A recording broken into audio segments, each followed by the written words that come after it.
Good afternoon. My name's Bill Benton. Welcome to Bill's World. Here is Andrew Meeks' CB750 K1, which we just now are finishing up. Andrew's over there behind the camera. But hopefully, Andrew, you like what you see. I know it's been a little while. It always takes longer than what we promised. But in the end, quality does take time, and I hope you think it's a quality build. I do, but I'm prejudiced.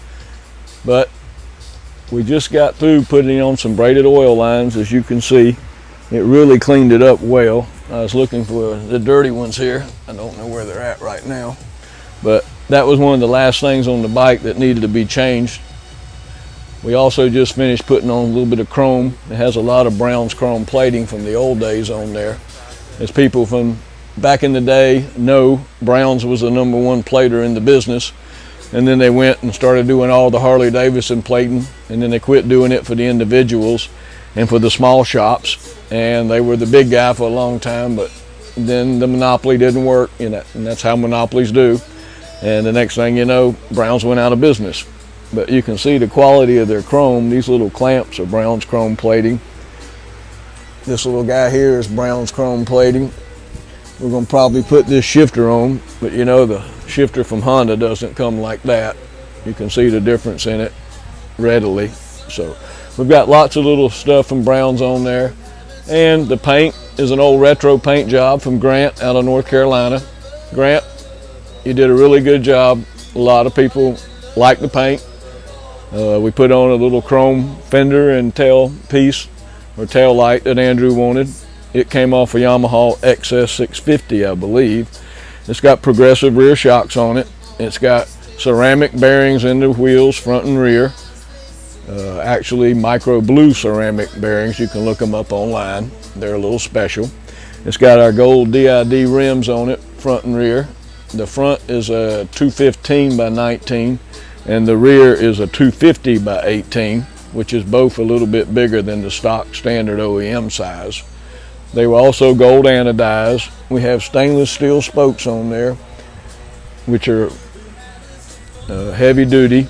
And then we went ahead and put on a little gold chain to accent the gold. We got gold anodized bolts in it, Allen heads and stuff like that. We went with the gold grips.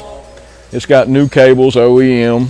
They don't make them anymore. They're hard to find now, getting rather pricey. They're almost 75 to 100 bucks a cable. We love the little quarter fairing. These sold like, oh God, I must have put tons of these on back in the day. But as you can see, they fit pretty well for a universal fairing. Grant did a good job once again with the paint. We used CB750 emblems on it because they had the gold trim on them. We went ahead and polished little things like the air screws and where you put your sink adapters at, because they're brass underneath, and of course they dull with time. The fenders and stuff we polished with a polish that we'll be telling you about down the road.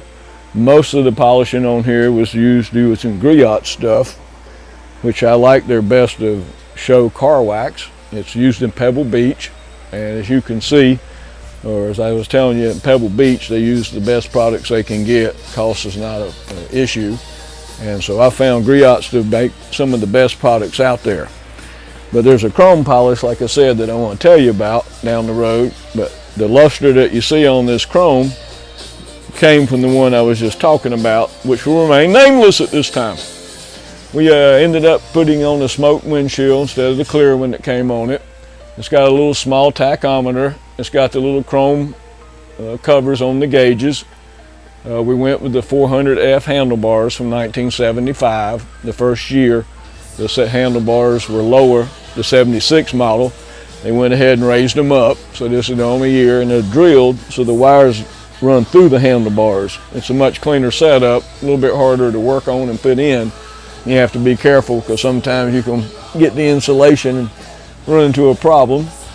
Let's see, we had to clean the gas tank. Of course they rust and then they sit up, and that worked out well. We cleaned it chemically this time.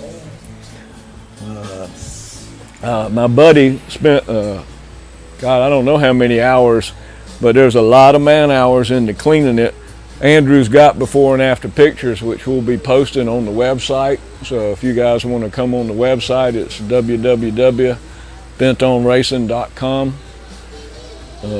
feel free to do so. We'll be updating it as time goes by.